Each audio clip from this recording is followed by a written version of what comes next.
Добро вечер. Недела 22 часот, време за емисија во центар на YouTube. Јас сум Васко Ефтор, почитувани гледачи, вие сте на вистинското место. Зошто? Бидејќи во наредните 55 до 60 минути и вие и јас имаме право да знаеме вистината. Ова недела се актуелни две теми, односно две теми ја преокупира македонската јавност. Првата тема се 215 фалсификувани пасоши кои ги има направено Министерството за внатрешни работи, се отвори голема афера, уапсени се 10 лица, по едно лице се трага, министерот за внатрешни работи рече дека тоа акција на која се работела 2 години, опозицијата напаѓа ги така натаму. Значи еден голем дел од тие пасоши завршија во раците на познати балкански криминалци, тајкуни и шефови на криминални кланови. Втората тема е шверцот со дрога или со марихуана, уапсени со одредени лица блиски до владачките структури. Власта тоа го најавува како речистување со криминалот, опозицијата вели дека власта е криминална и така натаму. Ние вечера имаме гостин кој познава работата и структурата на најголемите балкански кланови или на најголемите мафијашки кланови кои делуваат на балканскиот полуостров. Меѓутоа, пред да ви го презентирам и да го представам гостинот на вечерта, 2 или 3 мини анализи во 1 или 2 минути на 3 или 4 клучни политички настани кои се случуваат сега во Република Македонија. Гледате, почитувани гледачи, што се случува сега во СДСМ, еден внатре-партиски конфликт, едно внатре-партиско ферментирање. Купиште на афери се отварат за луѓе блиски на Зоран Заев. Се претпоставува дека за тие афери, бидејќи во најголем дел се портали кои се блиски на Радмила Шекеринска, стои токму Радмила Шекеринска, кој Зоран Заев пред неколку недели на непосредно гласање беше избран за нов лидер на СДСМ со мандат од 4 години, веќе стана нефункционално избирањето на председател и на заменик председател да се прави на Конгресот. И всушност одлуката председателот на партијата да се избира со непосредно гласање на сите евидентирани членови на партијата, веќе го прави нефункционален изборот на Радмила Шекеринска, која е избрана на Конгрес по исти модел и на исти начин како што беше досега избран Зоран Заев, да биде заменик председател на СДСМ. Всушност, после изборот на Зоран Заев со гласање на непосредно избори на целото членство, веќе Радмила Шекеринска нема легитимитет да биде заменик председател на СДСМ. Ке се влезе во одредени измени на статутот на СДСМ, ке има нов конгрес во мај и се предпоставува, или Радмила Шекеринска се плаши дека може да изгуби втората позиција во партијата. И токму сите овие дворски игри, одредени афери кои излегуваат од кампусот на СДСМ, посебно во портали и во медиуми блиски на Радмила Шекеринска, всушност се битка за подобра позиција пред Конгресот во мај. Дали ќе биде само Радмила Шекеринска, дали ќе направи коалиција со Оливер Спасовски, што ќе се случува. Посебно ќе биде интересно кој ќе биде кандидат за градоначалник на Центар, кој ќе биде кандидат за градоначалник на Куманово. Значи, сите тие внатрешни ферментирања во СДСМ, сега ги гледаме и тие се резултат на сите овие афери кои сега се презентираат или се пласираат во медиумите, претежно под контрола на Радмила Шекеринска. Ова недела истекува 30 дена од притворот на Јордан Орце Камчев. Поминаа тие 30 дена како вчера да беше, нели на прочка, садистички начин го апсе Јордан Орце Камчев, така велеше неговиот адвокат, и сега истекува тие 30 дена, и ова недела всушност ќе се одлучи дали ќе му се продолжи притворот за нови 30 дена или ќе се брани од слобода, или ќе биде во домашен притвор, ќе видиме, и затоа ќе засилуваат аферите. Ќе засилуваат аферите од страна на македонската опозиција. И новија структури, тој олош која се го нарекувам, на социјалните мрежи, ќе прави еден таков притисок во власта, за да може власта да попушти и да го пушти на слобода Јордан Орце Камчев. Те почитувани гледачи, тоа е една од клучните точки околу која ќе се крши иднината на власта, не само иднината на ова власт, туку и на било која власт во Република Македонија. Структурите на Јордан Орце Камчев во еден временски период помисли дека се посилни од било која власт во Република Македонија. Не само што ги корумпират, туку ги контаминират. И за ова држава да биде нормална држава мора да расчисти со тие структури. Затоа велам, ќе биде битна наредната недела, бидејќи ќе се одлучи дали ќе му се продолжи притворот. Ако ова е нормална држава треба да расчисти со тие структури. Како ќе расчисти, ќе видиме, меѓутоа мора да расчисти. Тоа е втората прашање или таа втора мини анализа која сака вечера, барем во 2-3 реченици да ја скоментира. Третата работа е случајот Трезор. Ке има судска пресуда за случајот Трезор, тама е Сашо Мијалков, повторно за усторничко здружување, повторна казна поголема од 5 години, тој веќе осуден на затворска казна во првостепена постапка на 12 години, тој е случајот Таргет Тврдина, сега е случајот Трезор, тоа е набавка на опрема или нуриди за прислушкување, се очекува исто така драстична казна. На крајот, кога ќе се соберат бројот на казни, може да се случи Сашо Мелков да треба да одлежи 20 години затворска казна, па тоа да се сведе на некоја единствена затворска казна и така натаму. Меѓутоа, видите, нема да може Јордан Орце Камчев да биде ослободен од притвора, Сашо Мелков да биде осуден втор пат na zatvorska kazna i obratno, tako da ovi dva slučaja se povrzani pomiju sebe, kija me presuda za Sašo Mjalkov, неговите адвокати, предпоставам, разбазано одредени анализи и онија настапи нивни во јавните медиуми, се плашат со нова драконска казна или се плашат од нека нова драконска казна. Ке видиме меѓутоа како тргна машината, како тргна валјакот да мели, Сашо Мелков лесно ќе може да биде осуден на повеќе од 20 години по неколку кривични дела со кои се водат постапки против него од специјално тајно обвинителство. Кога еднаш ќе го осудат, кога ќе се ослободат судиите, тогаш веќе не може да застане машината. Ќе има пресуда за трезор, ќе видиме колку ќе биде минимална затворска казна е 5 години. Така видиме како ќе биде поделена сеја картата или како ќе бидат поделени сеја картите. Претходно беа 12 години со Кромит.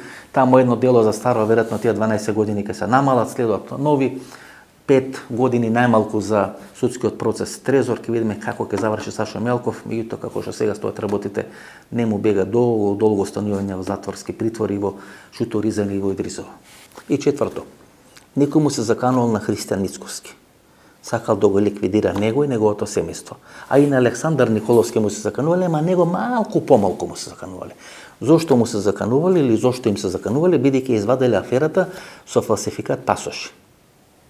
И никој ќе поверува дека на Христијан Мицковски, некој криминален клан, некој криминален ганг, кој прави стотици милиони, кој прави милиарда долари, нема по паметна работа, ќе оди ќе му се заканува на Христијан Мицковски. И кога некој тоа ќе окаже, некој треба него сериозно да го доживее, дека тој толку битна личност, толку мокна, толку клучна личност, па некој него ќе му се заканува со атентат, не само за него, туку и за фамилијата, зошто? Бидејќи тој бадал афери со кои го нарушувал работењето или им застанувал на патот на големите балкански кланови. Единствено некој што може да му се заканува на Христијан Мицковски, неговата сопруга. Никој друг ниту сериозно го третирал, ниту сериозно го третира, ниту пак сериозно ќе третира во наредниот период.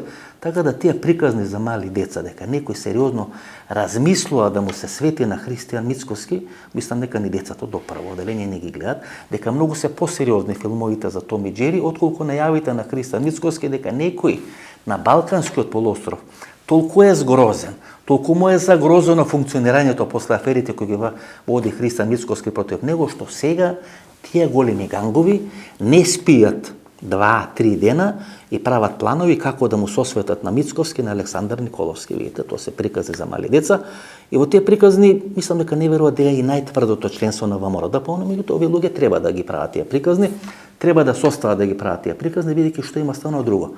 На избори не може да победат, може да прават приказни, дека се битни играчи на кои големите балкански тајкуни, големите балкански босови и големите криминални кланови сакат и им работат за нивната глава. И доаѓаме до гостинот на вечерта.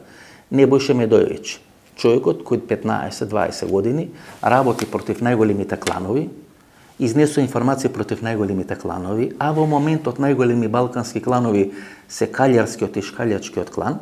Дел од структурите на овие кланови добија фалс пасоши или фалсификовани пасоши од Министерството за внатрешни работи на Република Македонија. Тоа е таа голема афера двојни, како што се нарекува. И врз база на таа афера се открени дека барем 20 или 30 припадници на највисоко ниво во овие кланови има добиено македонски пасоши. Значи следува некаде околу 52-3 минути интервју со господинот Небојша Медојевиќ, одличен интервју да ми верувате. Останете со нас, нема да зажалите. Добро вечер, господине Медојевиќ. Како сте? Dobro večer, pozdrav vašim gledalcima. Evo, borba ne prestaje. Вие победивте на избори и повторно борба. Во Црна Гора не се смирува ситуација. Pa pobijedili smo na izborima, ali došli smo u jednu situaciju dolašće, nažalost. Određeni centri neformalni moći nisu dozvolili da se formira vlada na osnovu izbornog rezultata i izborne volje građana, već su je formirali neki neformalni centri. Ovde mi ih u Crnoj Gori zovemo druga familija, to su vlasnici i suvlasnici zajedno sa Georgeom Sorosom medijskog koncerna Vijesti i jedna nevladina organizacija koja se formirala volšebno par mjeseci pred izbore, prvo se zvala Ne damo svetinje, a onda Ne damo Crnu Goru, koju su formirali neki sveštenici Srpske pravoslavne crkve i nažalost oni su formirali vladu, dakle u kojoj nije bilo mjesta za pobjednike. To je jedinstven slučaj, ja mislim u Evropi, da lista koja je osvojila 32% glasova pobjednička nema ni jednog čovjeka u vladi. Tako da je očigledno da je bila ideja da se spriječi demontaža toga komunističko-mafijaškog režima Mila Đukanovića i da se sprovedu reforme, da se zadrže tekovine Đukanovićevog režima i da se pokuša eliminisati DF kao jedina antisistemska opozicija koja je u kampanji ranije najavljivala kao ključni element svoga programa demontažu tog sistema koji u Crnoj Gori traje od 45. godine. Tako da nismo u vladi i sad imamo to odbolašće. Dakle, vladu je formirala dva centra moći, krupni kapital i neke strukture bliske crkvi i naravno svi znaju da i krupni kapital i crkva nisu baš neke strukture koje teže reformama i promjenama i zbog toga imamo ovo dvovlašće, kako ja volim da kažem, bezvlašće. Znači mi imamo vlast, a nemamo moć, Đukanović nema vlast, ali je zadržao svu moć iz prethodnog sistema, posebno ovu kada govorimo o vezama, korumpiranim vezama i poslušnicima njegovog režima i plaćenicima mafije u policiji, tajnoj službi, tužilaštvu, sudovima, carini, sve je to ostalo netaknuto i dan danas nedodirljivo. Svi ti ljudi koji su pravili tu piramidu moći Mila Đukanovića i danas zadržavaju tu moć, negdje direktno, znači nisu ni smijenjeni, a negdje indirektno, tako što su možda privremeno sklonjeni sa funkcije, ali čitava njihova mreža je sačuvana i zato imamo ove probleme koje imaćemo ih još i više nego što sad imamo. Во Македонија е актуелна аферата 215 пасоши, издадени на големи криминалци, големи босови криминални и така натаму, од регионот, во еден голем дел од Црна Гора. Меѓутоа, пред да дојдеме до тоа, би сакал да ја објасните таа поделба на Кавачки и Шкалјарски клан. Ние постојано нели слушаме Кавачки и Шкалјарски клан, два најмокни клана тука на Балканскиот полуостров. Еден под контрола веројатно на Агенцијата за национална безбедност на Црна Гора, другиот во конфликт со Агенцијата за национална безбедност на Црна Гора. Можеме ли за почеток на разговорот да дефинираме што е Шкалјарски, што е Кавачки клан и каде е конфликтот помеѓу тие два најмокни клана? Pa ti kriminalni švercerski klanovi su nastali u Crnoj Gori 1993. godine kada su bili državni i bili su formirani od strane tada državne bezbjednosti i oni su sačinjavali operativac državne bezbjednosti, neki operativac za crne operacije, obično čovjek iz kriminalnog, iz podzemlja i neko koji je bio blizak vladi ili vlasti, vladajućoj partiji koji je kontrolisao to gotovine i to što se dešavalo, kako se dijelio profit. 2000. godine negdje 2000-2001. taj koncern šverca cigareta počeo da se bavi i narkoticima. Prvo, ajde da kažem, tim lakim drogama, marihuanom i skankom koji je dolazio iz Albanije i Kosova i prelazio preko Crne Gore dalje ka Evropi. Međutim, negdje 2005. i 2006. godine formirao se upravo taj isto državni kokainski kartel koji je formirala državna bezbjednost ili Agencija za nacionalnu bezbjednost i iza koje su stajali ključni ljudi u Crnoj Gori, dakle braća Đukanovići i ključni operativci u sistemu bezbjednosti. I onda je počeo da se radi posao u tonama, dakle bili su jedno vrijeme glavni dobavljači crnogorski, taj državni narkokartel, glavni dobavljač italijanskih mafija, kokainom iz Latinske Amerike. Ključni resurs, dakle, osim toga što je Crna Gora što je vlast u Crnoj Gori stajala iza toga posla, obezbeđivala zaštitu, logističku podršku, dva najosjetljivija, aj tako da kažem, elementa šverca narkotika preko okeanskog su pristup obali i drugi pristup bankama. Đukanović je obezvijedio to u Crnoj Gori jedno i drugo, dakle lagano se moglo pristupiti obali preko više luka, posebno luke Bar, a onda taj ogromni novac koji je taj kartel zarađivao pravo se preko ključnih banaka iz Crne Gore. Tako da je taj naš kartel uz takvu logističku zaštitu, državni kartel, vrlo u kratkom vremenskom periodu postao jedan od najmoćnijih dobavljača evropskih mafija sa kokainom iz Latinske Amerike, a ključni resurs su bili crnogorski pomorci koji su bili dio toga lanca i koji su naravno koristili tu staru crnogorsku bokeljsku školu pomorstva koja je poznata. To nisu bili obični mornari nego i oficiri, kapetani i onda se upravo ta mreža crnogorskih pomoraca koji su plovili po mnogim kompanijama, to je najčuvenija ova MSC kompanija čiji je ovaj kontejnerski brod Kajan bio zarobljen u Filadelfiji sa preko 20 tona kokaina koji je bio namijenjen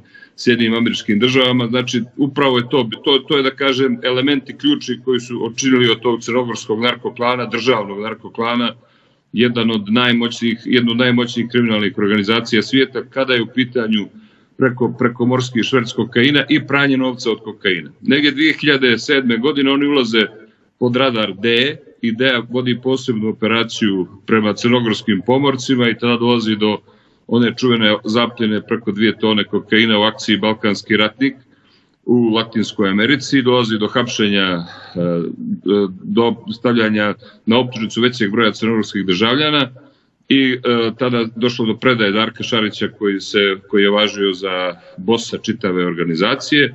On se predao, u zatvoru je i sudimo se u Srbiji, državljanin Srbije, iako je živio i rođen je u Pljevljima na sjeveru Crne Gore. U tom trenutku kada je razbijen taj originalni državni kartel, formirao se novi kartel gdje su učestvovali upravo i ljudi koji su ranije radili i za Šarića i za njegovu ekipu, koji nisu bili uhapšeni. Tu govorimo o nekim ljudima koji sada predstavljaju bosove oba dva klana. I posle godinu dana došlo je do konflikta između ta dva klana, a radi se o momcima koji su bili u jednom jedinstvenom državnom narkokartelu. I ovo kad kažete Kavački i Škaljarski, to je sve na 5 km udaljenosti.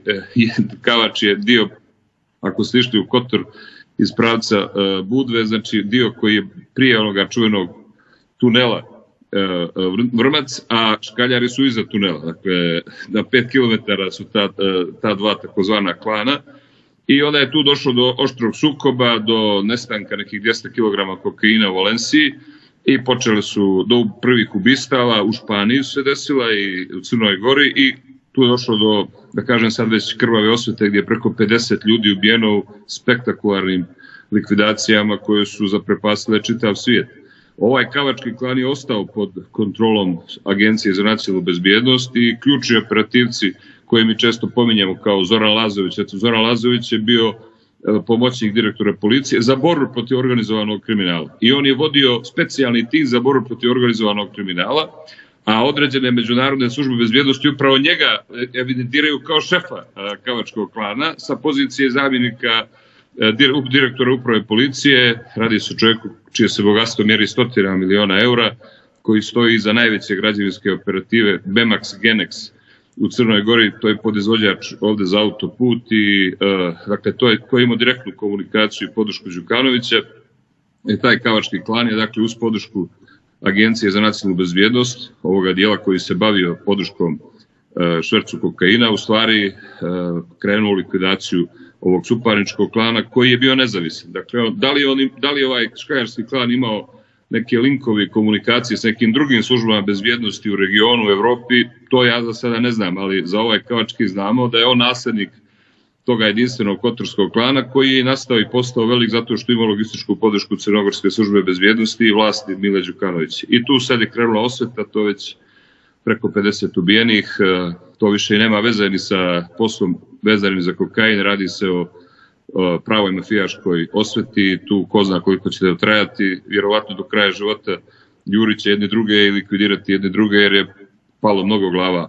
Taj, da kažem, kotorski klan ili državni klan, on je imao veze zato što je iza njega stajala Agencija za nacionalnu bezbjednost, a Agencija za nacionalnu bezbjednost, državna agencija, imala svoje veze sa agencijama za bezbjednost, službama bezbjednosti u regionu, dakle najviše na Kosovu, u Albaniji i u Makedoniji, naravno u Srbiji, Bosni i Hercegovini, Hrvatskoj.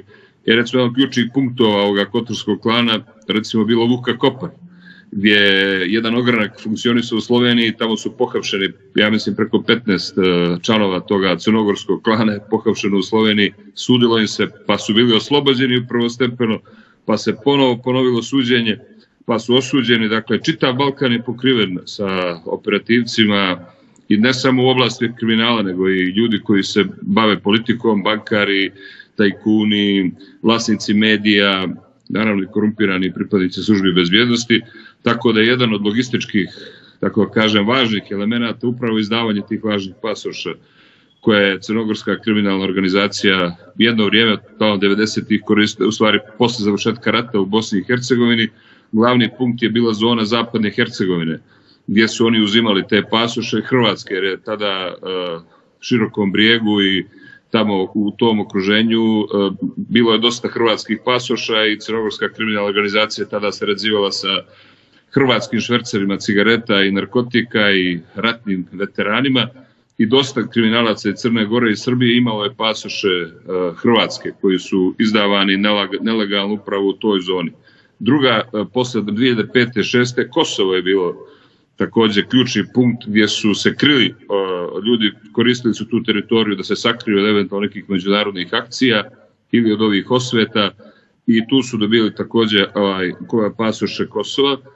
I naravno Makedonija koja je vrlo interesantna, tu moram da posjetim vaše gledalce da su mnogi ljudi koji vode bezbjednosti sektor Crne Gore, doduše dosta je njih u penziji, završavali taj čuveni fakultet bezbjednosti u Skoplju i otuda traju bliska prijateljstva mnogih ljudi iz bivše Jugoslavije sa političarima, bezbjednjacima i kriminalcima i iz Makedonije. Tako da Makedonija je sasvim očekivano bila jedna od zemalja gdje se za novac moglo kupiti pasoš na lažno ime, ali oni su logistiku, kažem, i sličnu logistiku su radili recimo i u svim zemljama regiona, ali Zapadna Hercegovina, Kosovo i Makedonija bile su im ključne adrese za dobijanje pasoša na lažno identitet. Сони Медович, беше ова големата афера со Велја Неволја или Велико Беливук. Пред да биде уапсен во Србија, тој присуствуваше во Црна Гора, беше неколку дена во Црна Гора. Вашиот колега Мандич вели дека бил дочекан како Јосип Броз Тито на времето во Црна Гора, како вип личност бил дочекан во Црна Гора и дека е тој дел на тој кавачки клан. Односно тој клан кој велите под контрола на Агенцијата за национална безбедност на Црна Гора. Подоцна се развија многу приказни од Воислав Шешел до сите тие политичари во Србија дека преку Велја Неволја се подготвувал атентат на Александар Вучич. Има ли такви некои индици, бидејќи вие во едни состав на собрањето на Црна Гора бевте задолжен за Агенцијата за разузнавање, значи бевте на чело на таа структура, на таа комисија во рамки на собрањето на Црна Гора, кај што и контролиравте колку можете и контролирате овие безбедносни структури. Има ли индиции дека во Црна Гора, со посетата на Велја Неволја, дека од Црна Гора е набавена една или најмалку една, односно две снајперски пушки кои не може да се најдат на слободен пазар и така натаму, дека е подготвуван државен удар во Србија? Mi smo to ispratili, naravno. Ja sam 15 godina bio član Skupštinskog odbora za odbranu i bezbjednost i dosta sam intenzivno pratio nastajanje ovih klanova, međunarodnu regionalnu saradnju i posebno ovo što se tiče posle prelaska u ovo što sad vi govorite, to više nije samo bavljanje distribucijom narkotika, već je terorističke akcije. Dakle, kad govorite o likvidacijama, ubistvima, eksplozijama, C4 eksplozivom, daljinske bombe, mobilni okidači preko mobilnog telefona, eksplozije u sred centra Podgorice. Dakle, ja sam barem nekoliko puta prisustvovao usred bijela dana, nisam baš bio blizu, ali čuje se eksplozija i mi odmah znamo da je odrađena neka akcija. Dakle, ispratili smo ovaj boravak Velje Nevolje u Crnoj Gori, iako je on u našim registrima službi bezbjednosti registrovan kao bezbjednosno interesantno lice. Njega je sačekao na aerodromu upravo policijski funkcioner, visoki sin ovoga gore pomenutog Zorana Lazovića. Dakle, on je u službenik policije sa značkom, dočekao je zvanično Velja Nevolju i onda ga je poveo u sjedište Kavačkog klana tamo u Kotor, gdje je prisustvovao proslavi slave toga šefa Kavačkog klana Zvicera i družio se sa njima. Bio je u Nikšiću gdje smo imali izbore lokalne, gdje je trebao da se nađe sa ogrankom Kavačkog klana u Nikšiću i da pomogne Đukanoviću da pobjedi u Nikšiću, tako da on potpuno se slobodno šetao sa policijskom pratnjom u blindiranim kolima i sa pratnjom policijskih službenika koji su ga obezbeđivali u Crnoj Gori. Čak sam ja imao informaciju, to sam objavio u našim novinama i pitao sam ministra policije, javno nije mi nikad odgovorio, i premijera. Čak je bilo organizovano da helikopter iz Crne Gore prebaci Velja Nevolju i njegovog partnera, njegovog saradnika, da se prijavi da su bolesni ljudi stradali u nekoj saobraćajnoj nesreći, da im treba hitan prevoz u Beograd. Kontrola leta iz Srbije je odbila da prihvati taj let. Dakle, jasno se vidi da se radi o partneru Crnogorske službe državne bezbjednosti, vjerovatno i agentu Crnogorske službe državne bezbjednosti. Govorim o ovom dijelu koji se bavi crnim operacijama, švercom narkotika, pranjem novca i švercom cigareta, tako da tu nema nikakve dileme. Da li je u Crnoj Gori nabavljen taj snajper, pošto i u Crnoj Gori je bila afera prije nekoliko godina da iz policijske stanice je nestalo 10-ak snajpera. Od policijske stanice? Iz policijske stanice je nestalo 10-ak snajpera, pa su onda pronađene neke puške Heckler Koch, čuvene, najbolje puške iz kojih se najpoznatije, najpopularnije u kriminalnim klanovima, koji imaju optičke i laserske dvoglede i nišane koji mogu da ubiju na recimo udaljeni od kilometar vješt pucač, možda i na 2 kilometra, radi se o najubojitijem oružju. Ne znam, nemam informacije da li je Crne Gore došlo, ali postoji ogromna vjerojatnoća jer to su u Crnoj Gori već takva oružje koristila i nije strano crnogorskim narkokartelima upotreba takvih specijalizovanih snajperskih pušaka.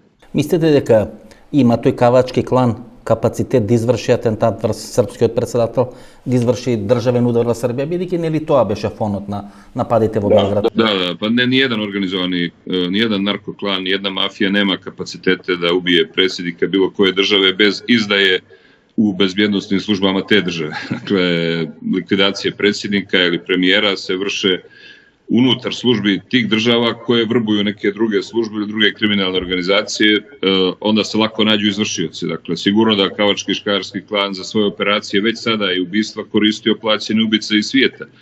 Dakle, tu je bilo iz Australije, ne znam, iz Danske, uhapšeni su iz Kolumbije, znači u Crnoj Gori su uhapšeni Kolumbijci koji su dolazili za novac da vrše određene likvidacije za jedan od ova dva klana, tako da oni imaju izvršioci, imaju resurse, imaju kapacitete, imaju novac, dakle, ogroman, međutim, sami, naravno, bez izdaje. Sad, da li je bilo izdaje u slučaju nekog pripremanog atentata na Vučića, to treba srpske bezbjednosne službe da otkriju, ali bez te saradnje neke velike međunarodne, zapadne uglavnom službe i izdajnika u lokalnim službama, pa onda kriminalaca kao izvršilaca, takve stvari ne mogu da se radi. Имавте на вашиот Твитер налог, кој нели помалку е под контрола, односно многу е под контрола, меѓутоа имавте за Фахрудин Радончич, тој е министар за полиција кој Босна и Херцеговина, таа титула поинаку се нарекува нели за безбедност и така натаму.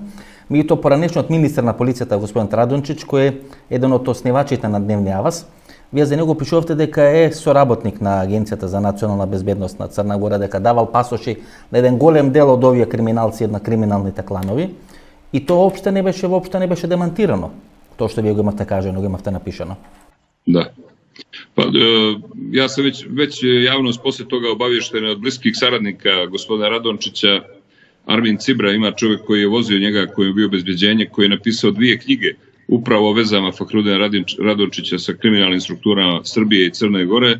I on je u svojoj jednoj video emisiji objasnio kako je u Crnu Goru dolazio da nosi novac, milione eura je donosio novca od cigareta i od kokaina i pravo ga kroz investicije u Bosni i Hercegovini.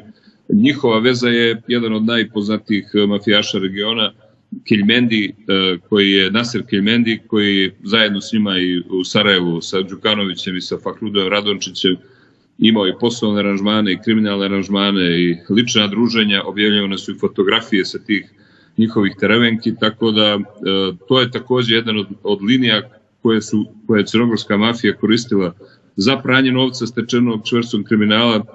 Pitanje u Srbiji, u Bosni se sve češće pojavljuje otkud novac za one tornjeve Avaza i ko je uložio toliki novac i odakle je došao taj novac, i već i službe bezbjednosti Bosne i Hercegovine imaju podatke da je i Fahrudin Radončić, njegov brat Šemsudin Radončić, koji je također novinar, učestvovao u prenosu tog novca i obezbjeđivao logistiku za djelovanje nesmetano ove kriminalne organizacije. Tu su naravno i pasoši, to je vrlo važno za putovanje ovih kriminalaca, njihov posao i emitovanje ili izdavanje lažnih pasoša sa lažnim identitetom je važno za prikrivanje njihovih tragova u putovanju kada rade narkotike, a drugo još važnije je da se sakriju kada budu otkriveni, kada budu pod nekim mjerama drugih bezbjednostnih agencija svijeta, tako da vrlo su uvezani svi i rekao sam skoro od Vardara pa do Triglava, bratstvo i jedinstvo jugoslovenskih kriminalaca, službe bezbjednosti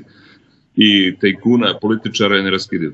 Sedat Пекер, до изборите во Црна Гора, тој некаде крај на август, Седат Пекер е присутен во Црна Гора, го нарекуваат дека е крал, дека е бос на турската мафија.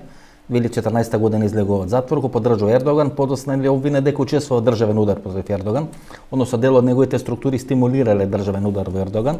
Во конфликт со неговиот зет кој беше министар за финансии на Ердоган, некаде 300 милиони евра се спомнуваат некои нерасчистени односи помеѓу зетот на Ердоган и Седат Пекер. Меѓутоа до изборите во Црна Гора тој е присутен кај вас. Тој е некаде август, септември месец минатата година.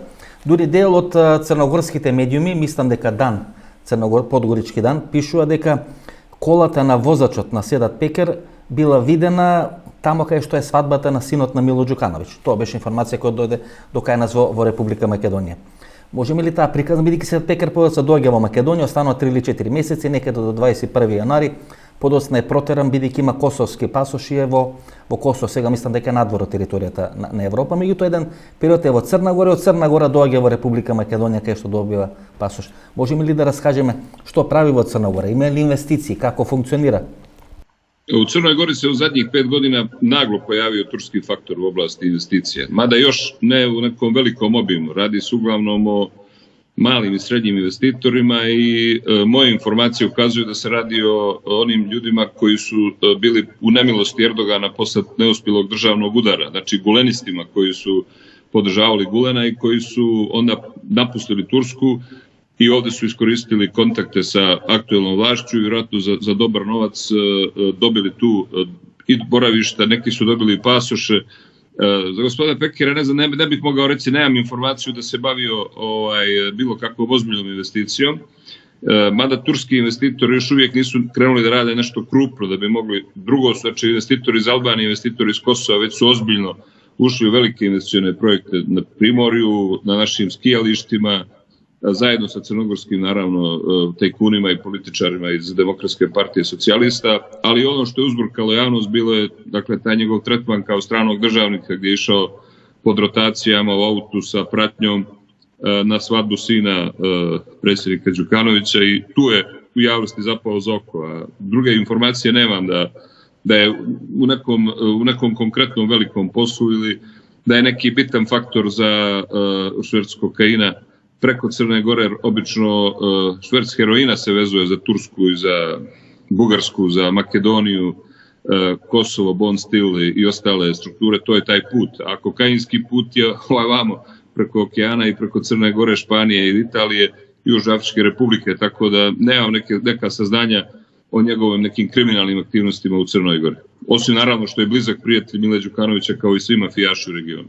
По изборите тој мора да ја напушти Црна Гора. Има некое барање да напушти или се чувства несигурен? Што вие мислите? Nije bilo ništa ovde medijski eksponirano, niti sam ja saznao razloge zbog čega je, kako je on tretiran. To zašto, šta je bilo, nisam informisan. Јован Вукотич, некрунисан лидер на шкалјерскиот клан, или лидер на шкалјерскиот клан, уапсен во Грција со пасош на Македонија. Тој лежи 1,5 година затвор во белградски затвор и, како што пишат белградските медиуми, е обвинет заради поседување на нелегална патна исправа или на фалсификат пасош. Колку може да се каже дека фалсификат, бидејќи тука всушност не станува збор за фалсификат пасош, туку за украден идентитет.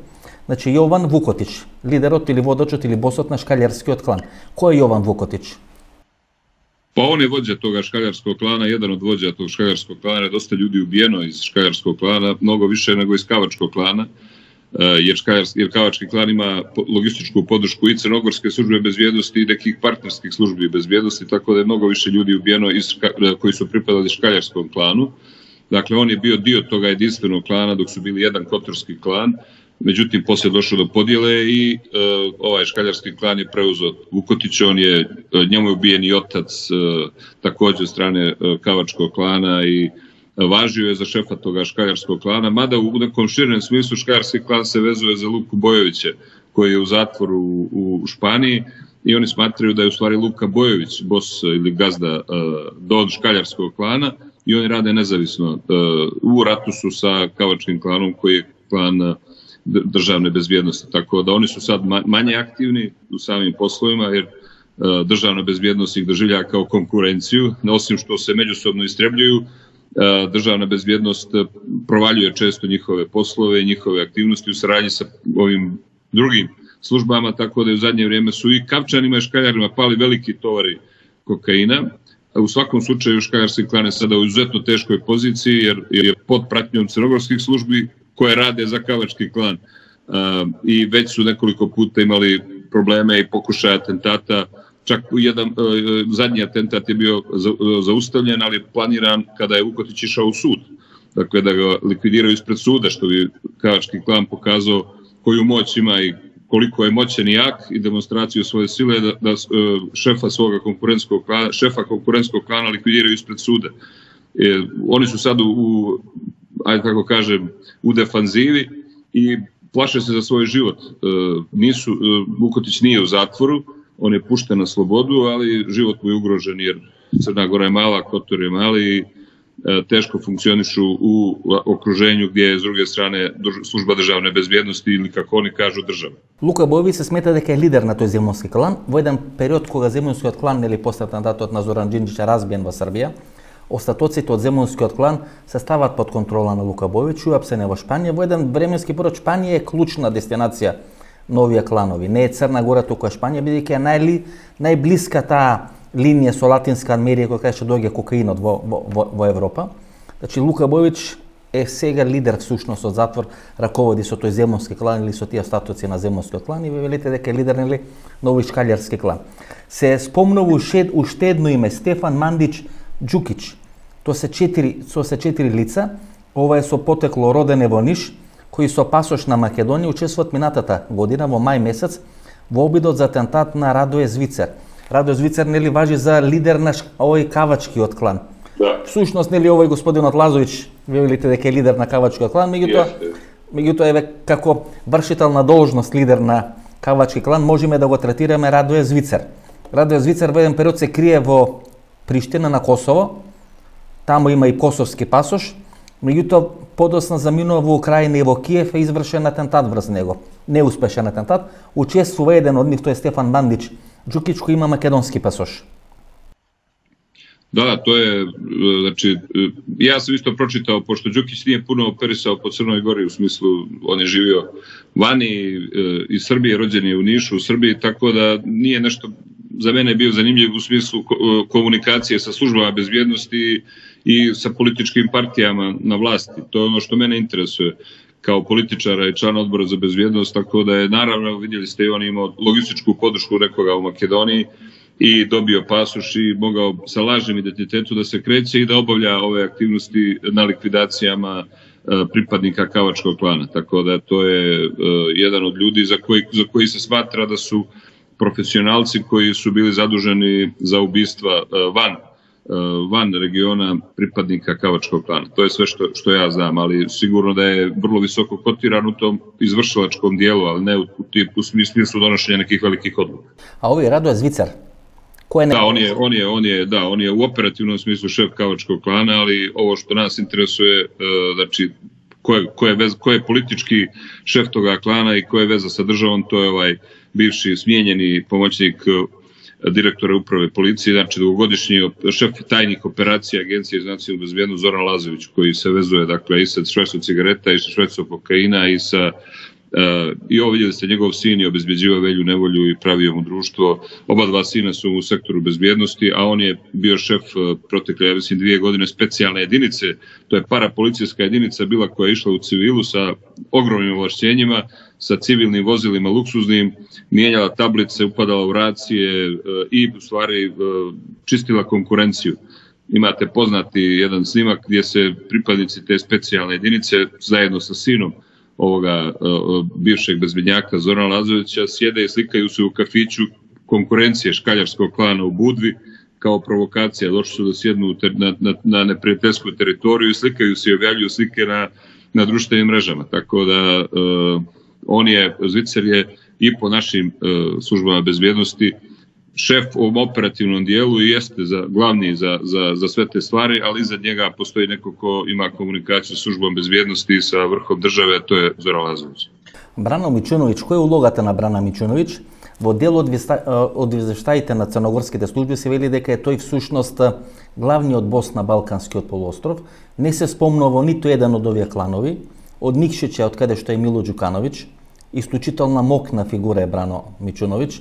Учествува нели во војната на просторот на поранешна Југославија, близок со Аркан, како што вели во еден од извештаите на црногорската полиција, знае дека ќе биде извршен атентат врз Аркан, меѓутоа не го информира. Кој е улогата на Брано Мичуновиќ според вас? On je jedno vrijeme, znači on je, kažem, stara garda onih kriminalaca 70. godina koji su radili za čuvenu saveznu UDBU i za Stana Dolanca, dakle, koji su obavljali određene operacije po inostranstvu i zato imali zaštitu u našoj zemlji. I on je tu bio, naravno, jedno vrijeme broj jedan čovjek koji je kontrolisao sve švercarske poslove, kriminalne poslove, ali ovi klanovi su mnogo moćniji od njega, dakle i po brojnosti, i po bezobzirnosti, i po resursima, i on je u zadnje vrijeme više povučen, bavi se krupnim investicijama u nekretnine i posreduje, ako može, između tih klanova. Bila je neka informacija da je on pokušao da posreduje, da pomiri ta dva klana, ali da nijedan i drugi klan nisu pokazali nikakvo razumijevanje niti poštovanje prema njemu, i očigledno da je to, da kažem, bos kome sada više nema takav uticaj kao što je imao nekad, i u godinama je ozbiljnim i bavi se polako, povlači se u penziju, bavi se ogromnim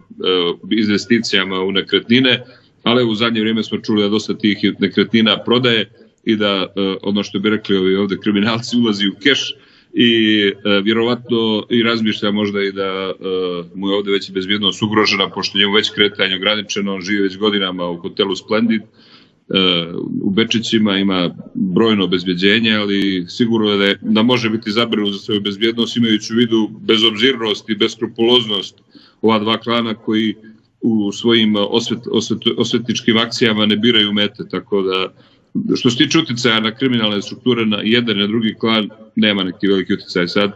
To je bilo pa prošlo. Sonja Midović, na primjer, ima logika da rečeme delo od ove klanovi da se krija v Atina, v Grcije. Tam imaše jedan atentat ili ubistvo na dvajca, znači pripadnici nove klanovi. Znači ima logika da se krija v Kosovo, kako što se krije Radoje Zvicar. Međutim, ne može najdem logika zašto se krije v Kijevu Ukrajina. Vidiki minatata godina v maj je izvršen obid za atentat v Radoje Zvicar v Ukrajina v Kijev. Koja je logikata zašto Ukrajina? Zašto je odbrana Ukrajina? Ajde da rečem pristanište od Odesa, pa bi se krijel v Odesa, međutim od Odesa do zapadne Evrope mnogo je potežak transporta toliko što je, ne znam, od Kopar, da rečem, ili Bar pristanište, to koje je ključno pristanište za ove klanove. Zašto Ukrajina? Ja sam bio iznenađen isto kada sam dobio tu informaciju da je atentat pokušan u Ukrajini, u Kijevu. Vjerovatno se radi o širenju tržišta i o pokušaju da se tamo, pošto je to ogromno tržište, da se iskoriste neke veze koje su stečene i sa nekim ruskim obavještajnim strukturama ili sa ukrajinskim obavještajnim strukturama, ali meni isto bilo iznenađenje. Ja do sad sam imao ove informacije, se kriju u Beču, na Kosovu, naravno u Španiji koja je bila dugo godina centrala, u Marbelji, u Malagi, Valenciji, Barceloni, koja je bila punkt glavni jedno vrijeme za prihvat te robe koju preko okeanski brodovi švercuju prema Evropi. Kasnije se tu proširilo na Južnu Ameriku, jedno vrijeme bila Italija, Giro de Tauro koja je bila jedna od luka gdje su se pretovarali ti tereti, ti brodovi, tako da ja nemam informaciju zašto Ukrajina, ali očigledno da je imao već neko uspostavio od bezbjednosnih službi saradnju sa njihovim bezbjednjacima. Tamo se već pominje da su neki bezbjednjaci bili korumpirani i da su ih štitili tamo i branili, ali evo vidjeli ste, drugi bezbjednjaci su bili korumpirani koji su ih otkrili, koji su bili dio mreže ovoga škajarskog klana koji su planirali. Sonja Midović, se izdavat pasoši. Meni mi je malo čudno da rečem, vi ste imali kontrola vrste bezbednosti strukturi. Ponekad dojme na granici, kako dajme pasošotna kontrola, освен името се контролира нашата фотографија. Овие лажни пасоши што се давани сега во Република Македонија, велат дека луѓето на лице место доаѓали се снимани овде во Република Македонија, значи освен што има оттисок земен од прстот, освен што е нели се снимени така натаму. Меѓутоа сите тие луѓе имаат потерници од Интерпол. Значи на тие потерници од Интерпол се наоѓаат и нивните лица. Не е можно системот да не ги препознае, бидејќи тоа не се луѓе кои се 20 години во бегство, па имаат остарено, па имаат сменато физиономија и така натаму и така натаму. Како е можно да се направи таков пасош, а да не биде алармиран системот на Интерпол? Бидејќи системот на Интерпол е поврзан со сите овие полициски системи, локални полициски системи. И колку, например, на црно чини еден пасош, овде се говори дека до 20.000 евра се дава пари за еден пасош, да речеме на Република Македонија, односно како Северна Македонија, те така и користат тие. Ono što sam ja imao priliku da radi se o besprekornim pasošima, koji su radili profesionalci, koji su rađeni u ministarstvima unutrašnjih poslova zemalja. Znači, jedino Zapadna Hercegovina imali su one stare pasoše krajem 90. godina koji su ostali od rata i od tog perioda. Međutim, ovo što se radi na Kosovu ili što se radi u Makedoniji ili što se radilo čak i u Hrvatskoj, u Sloveniji, od maksimalni kvalitet, besprekorni kvalitet, dakle gdje je očigledno to dobro plaćeno i ja sam imam te informacije da i više ide, ako je što je pasoš bolje napravljen u smislu da je ukrade nečiji identitet i onda da su postavljena samo slika od toga čovjeka, a da drugi biometrijski podaci su od nekog drugog čovjeka. To mora da se radi, dakle, tamo gdje se pasoši izdaju. To ne može se radi na crnom tržištu, jer postoji vrlo precizna tehnologija i mali je broj proizvođača te opreme koja je isto pod kontrolom velikih svjetskih službi. Radi se o najvjerojatnije o korupciji, dakle, u policijama koje za veliki novac odrađuju takve stvari i ja nisam dosad čuo da je bilo koje zvučno ime u regionu uhapšeno zbog izdavanja tih pasoša. Dakle, Davidović se spomnуваше дека е финансиер на ова движење за промена на Мило Џукановиќ. Имаше некои афери, една-две афери во Република Македонија. Имаше соработка со претходната власт на Груевски и со ова власт на Зоран Заев. Некое земјиште во Тетово требаше нешто да инвестира, да гради и така натаму и така натаму. Подоцна се спомнуваше од србијанските медиуми дека е финансиер и сака да ја преземи Српската православна црква и дека врз него е извршен атентат во еден од белградските хотели, мислам дека е во хотелот на Краун Плаза, да. Кој е Дака Давидовиќ беше минатата година пред изборите беше многу битен тука во Република Македонија. Pa on je isto bio stari policajac 90. godina, bio je čak ministar unutrašnjih poslova Republike Srpske u ratnom periodu. On je bio načelnik policije u Nikšiću, tako da poznaje taj prekogranični promet i poslovanje u tim uslovima ratnih dejstava i po Balkanu, tako da je posle toga jedno vrijeme poslovao i trgovao sa Đukanovićem, dobio je željezare, dobre prijateljstvene poslove, onda su ušli u sukob i on se preselio pod prijetnjom za smrću u Beogradu. Živio je dugo vremena u Beogradu i radio u Beogradu i živi u hotelu Crown Plaza. Međutim, evo, čuo sam da imao neke finansijske gubitke i neke finansijske probleme i povezivali su ga i sa švercom oružja, povezivali su ga i sa švercom cigareta, nisu ga nikad povezivali s narkoticima i s ostalim stvarima. I on istina podržavao crnogorsku opoziciju, podržavao i Demokratski front vezano za onaj proteste koje su imali 2015. godine i naravno da kad su došli sad izbori, on je protiv Demokratskog fronta u Nikšiću nastupio vrlo neočekivano s naše strane, iznoseći razne neistine, laži protiv lidera Demokratskog fronta, da imamo neke jahte u Porto Montenegro, ja i Andrija Mandić, da su vezane jedne pored drugog. Iako to naravno vrlo lako dokazati i pokazati da je glupost, ali u zadnje vrijeme završio je tako što je postao neka politička figura koja ima utjecaj na formiranje vlade, jer je bio vrlo blizak sa vrhom Srpske pravoslavne crkve u Crnoj Gori, sa pokojnim vladikom i mitropolitom Amfilohijem i sa ovim vladikom Joanikijem, dakle, s kojim je bio kad je izvršen atentat njega u Crown Plazu, s njim je sjedio zajedno. Jako učestvovao u formiranju ove vlade, s kojom sam ja jako nezadovoljan i mislim da je velika izborna prevara i da je urađena da se sačuva režim Mila Đukanovića, što se svakim danom pokazuje.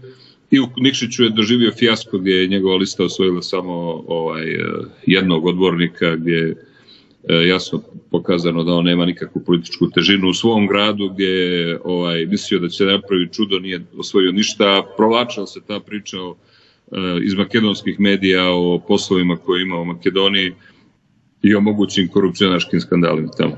Gospodine Medović, Milo Đukanović od Nikšić, Daka Davidović od Nikšić, Brano Mićunović od Nikšić.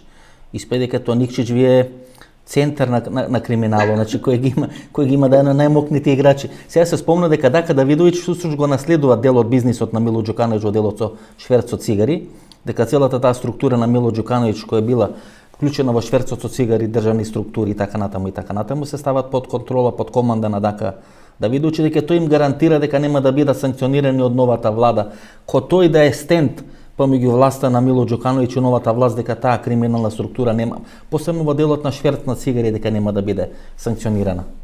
Ovdje je zaista jedna haotična politička situacija, jer vlada formirana, kao što sam rekao, nije formirana od partija koji su učestvovali i pobjedili na izborima, nego od nekih neformalnih centara moći, tako da tu se pojavi uticaj samog Davidovića na izbor premijera. Davidović je više navrata govorio da je on predložio Krivokapića za premijera i da ga je on, da kažem, preporučio Amfilohiju Radoviću, mitropolitu Amfilohiju, koji je onda posle tražio da taj Krivokapić, za koga mi nikad nismo čuli, bude nosilac naše liste. I posle kad je došao, kad smo pobjedili, on je rekao da ne želi nas u vladu, niti da želi da u vladi budu političari iz Demokratskog fronta, čiju je listu nosio na izborima. Tako da tu postoji sada osnovana sumnja da će i Davidović iskoristiti tu konekciju koju ima sa Krivokapićem, a još dodatno Krivokapić je oženio sina za ćerku jednog od ključnih švercera cigareta u Crnoj Gori. Znači, premijer ima prijatelja koji već decenijama švercuje cigarete za DPS i za ovu agenciju za nacionalnu bezbjednost. Tako da ima dosta personalnih konekcija, dosta tačaka koji ukazuju na mogućnost da se šverc nastavi i da je taj šverc sada tolerisan od nove vlade. Mi ćemo naravno raditi sve da ispitamo da li je to tako. Međutim, pošto nismo u vladi, ne možemo da zaustavimo niti spriječimo, ali postoje već ozbiljne informacije da je upravo ideja Davidovića, što on javno rekao, dakle to nije ništa sad neko moje tajno saznanje, on je javno rekao da treba da se radi šverc cigareta i da pare treba da idu u trezor, da dovoljno je 5 ljudi da zna o tome. Znači on jednostavno misli da je to sasvim legalan, legitiman posao i preporučuje se da i u novoj vladi bude taj čovjek koji će raditi to što je radio 90. godina kada je bio načelnik Centra bezbjednosti Nikšić. Имавте една изјава кај што велите дека масоните формира новата влада, посебно масоните околу овој дневен лист Виести кој се смета клучен на политичките разврски. Ти беа блиски до Мило Ѓукановиќ, па се скара со Мило Ѓукановиќ и сега всушност сака да има смена на Мило Ѓукановиќ, меѓутоа да се задржи структурата на режимот, структурата на власта. И втората линија е британската разузнавачка структура, која преку одредени советници кај Кривокапич, преку одредено влијание во Српската православна црква, посебно во ова црногорска митрополија, значи британската разузнавачка структура веројатно учествува во дел на промените, формирањето на влада. Главниот советник на Кривокапич, кој подоцна се поднесе оставка, беше човек кој имаше блиски релации со британската разузнавачка структура. Se случува масоните и британците да ја ova struktura koja ja zovem Sorošoide, dakle George Soros je suvlasnik koncerna Vijesti i oko njega su formirani vlasnici Vijesti, su formirali svoju političku partiju, ona se zove URA, ali ona je uzela samo 5% na izborima. URA je ovaj Dritan Abazović. Jest, to je njihova, oni su vlasnici te političke partije, Dritan Abazović je samo mislim kako vam kažem, potrčko formalni predsjednik, ali odluke donose vlasnici Vijesti. Prije toga su imali jednu političku partiju koja se zvala Pozitivna Crna Gora, koja je propala, koja je nestala sa političke scene. Dakle, oni direktno koriste neformalne centre moći, tajni su, znači ne izlaze javno i preko političkih partija i preko medija vrše uticaj na dešavanje u zemlji, a sad imaju i svoje ministre, dakle ministar unutrašnjih poslova iz koncerna Vijesti, ministar odbrane iz koncerna Vijesti, zamjenik premijera za kontrolu bezbjednosnih službi Dritan Abazović iz koncerna Vijesti. Dakle, tu ima još i ministarka, ja mislim, uprave da je također iz koncerna Vijesti, tako da vidite da Vijesti sa 5% glasova imaju 80 do 90, ministar kapitalnih investicija, izvinjam se, Bojanić je također iz koncerna Vijesti, da sa 5% glasova imaju 90% vlasti i kontrolišu stanje u Crnoj Gori. Naravno da je to ta linija. I Krivokapić se okružio još sa izvesnim advokatom Jovanom Radovićem, koji je član Trilaterale za Srbiju, Jovan Ratković, koji je član Trilaterale za Srbiju, a ovih dana za savjetnika čuli smo da će da postavi Gorana Svilanovića, koji je također član Trilaterale za Srbiju, poznat nekadašnjeg ministra spoljnih poslova Srbije ili Jugoslavije, zaboravio se, mislim da je Srbije bio u vrijeme posle DOS-a.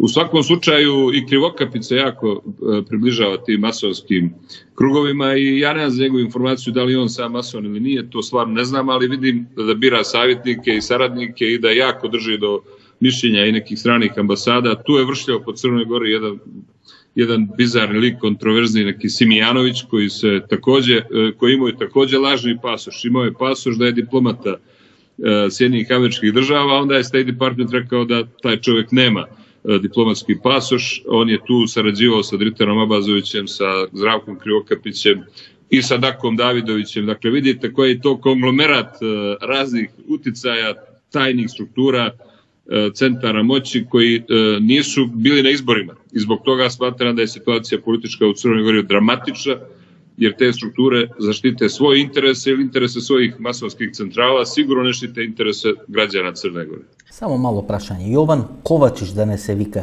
Ratković. Zašto Jovan Kovačić beše šef? On je šef, da. Ovo je Ratković, mlađi momak, da. Jovan Ratković. Ratković, advokat, da. Upotrebite formulacija nini dadoa, nini dozvolja da formirame vlada. Koji ne vi dozvoli?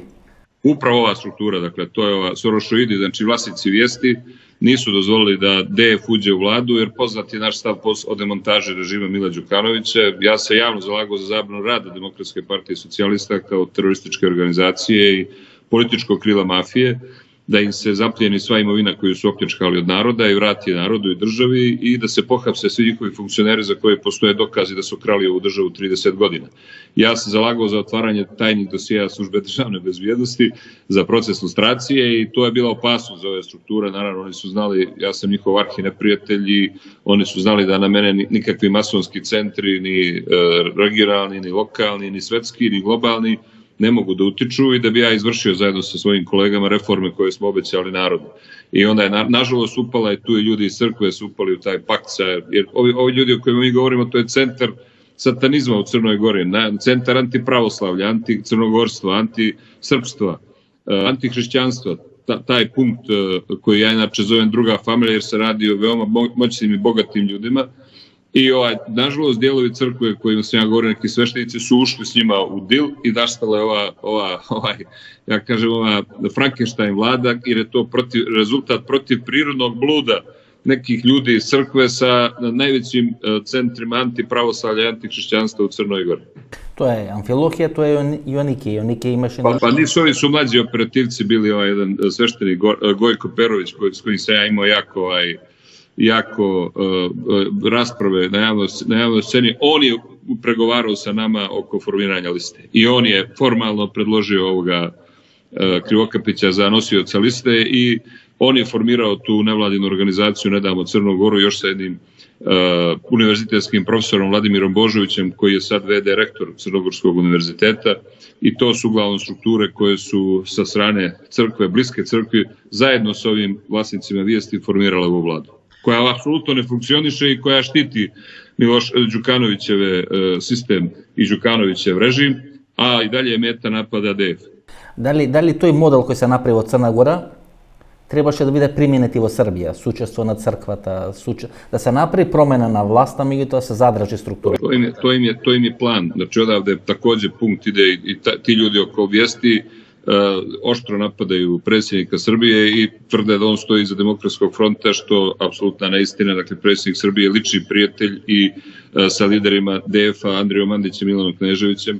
Ja nemam s njim neke ni političke sličnosti ni bilo kakve odnose, ali ovaj punkt oko Vijesti već mjesecima radi na tome da artikuliše tu politiku opozicijonu u Srbiji i da pokušaju da iskoriste neke crkvene krugove za ponavljanje crnogorskog rasvjeta, ali prije svega stanje u opoziciji u Srbiji nije ni približno tako kako je bilo u Crnoj Gori. Ovdje je postojao Demokratski front koji je imao konstantno 22, 25, 26% glasova i koji funkcioniše 8-9 godina i bio je jezgro oko koga su se okupile druge manje opozicione partije. A s druge strane, Đukanović je oštro naletio na crkvu i krenuo da ovdje uništi crkvu i da odcijepi Srpsku pravoslavnu crkvu, Crnogorsku mitropoliju od matice, od Srpske pravoslavne crkve i to je izazvalo reakciju koja je na kraju dovela do smjene njegovog režima. Situacija u Srbiji nije uopšte za upoređenje sa situacijom u Crnoj Gori. Mada postoje ideje o kojima vi govorite. I što će biti da su Milo Đukanović, gore dole 50 minuti razgovarame, što će biti da su Milo Đukanović, neka biti ovo postano prašanje. Vi 30 godini se borevte da go simnite Milo Đukanović od vlast. Može bi go simnavte od vlast, međutim nego demontiravte režim, ti nema demontiravte mokte. Gi izgubi izborite, velite, a sve što ima vlasta Milo Đukanović. Da, ima apsolutno sve linije moći ima. Ova nova vlast nije dozvolila da se naprave reforme u tužilaštvu i dalje je stari tužilac. Predsjednica Vrhovnog suda je otišla u penziju pa postavila svoga poslušnika da je nasledi. Sudska vijeća su također ista, sudski savjeti. Znači, koji je glavni čovjek crnogorskog kriminala Zoran Lazović, on je smijenjen, ali je ostao u službi, ostala mu je značka i dobio je 4 telohranitelja jer mu je bezbjednost ugrožena. To su paradoksi koje vi ne možete da objasnite. Znači, ima 4 policajca koji ga čuvaju, a smijenjen je zato što učestvuju u kriminalu. Tako da ostaje kompletan režim je Đukanović ostao sve i on sad pravi nemire po Crnoj Gori, ima ogroman novac, to su milijarde eura, i on sad svoje aktiviste organizuje koji nema ih puno, ali su vrlo agresivni, blokiraju puteve, napadaju na policajce, napadaju na vojnike, na televizijske ekipe, imamo non-stop incidente, blokiraju puteve, ne možemo da prođemo, da putujemo, policija ih čuva, za razliku od nas, kad smo mi blokirali, mi smo odmah bili hapšeni. Odmah su dolazile Marice i Kornjače i mi smo bili hapšeni, procesuirani. A ove što protestuju sada bez veze, bez ikakvog razloga, niti ima organizacija, niti znamo ko je organizator, niti je prijavljen skup, sve suprotno zakonu, njih policija štiti. Tako da je nemoguće, kohabitacija demokratske vlade sa mafijom je nemoguća i tu će sigurno doći do konflikta. Policija nema, jednostavno, starešine policije su i dalje pod kontrolom Đukanovića i Duška Markovića i Veseljina Veljovića i tu nema nikakvih promjena. Narod je sve više nezadovoljan, ekonomska kriza je sve gora i gora. Pitanje turistička sezona kakva će biti ove godine, a do vrata smo, do grla smo zaduženi, više ne možemo da se zadužimo, mi smo 104% bruto društvenog proizvoda zaduženi, autoput ne možemo da ga završimo, cijena, više ne možemo da znamo koja je cijena, krenulo se sa 900 miliona eura, sad smo došli na 1.200 miliona eura, to je najskuplji autoput na svijetu, 25-6 miliona eura kilometar košta, dok se sva ta korupcija nagradi, dok se svi tu ugrade, tako da krenuli smo od 600 miliona vrijednosti, sad smo došli do 1.200 miliona 42 km autoputa, tako da je, nažalost, ova vlada nema političku volju, niti smjelost, niti rješenost da demontira sistem. I to je Krivokapić meni rekao u polemici sa mnom u Skupštini, rekao javno, da se on ne slaže sa mnom, da je on za lagane promjene, da on ne želi demontažu sistema, da ne želi smjene, da ne želi hapšenja, da ne želi preispitivanje imovine i da ne želi ono što je sastavni dio svakog procesa demokratske tranzicije bio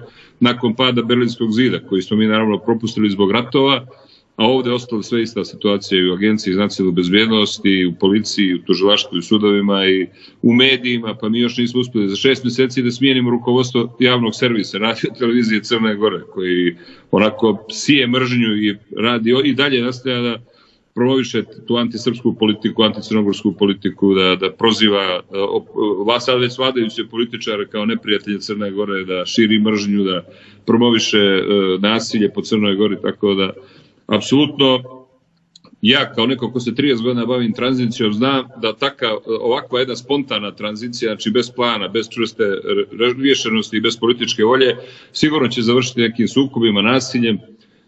Ne bih volio da budem dobar prognozer pa da prognoziram i političkim atentatima i obračunima na već visočijem nivou političke skale, zato što ne mogu da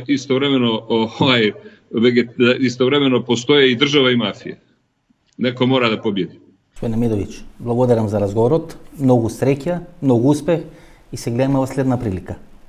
Hvala vam, pozdrav svim vašim gledalcima. Ovo беше емисията во Центар, ovo беше интервјуто со Небојша Медојевиќ. Ако ви се допадне емисијата, ако ви се допадне интервјуто, ново дружење во четврток во 22 часот. До четврток во 22 часот. Пријатно вечер, Македонијо, каде и да си.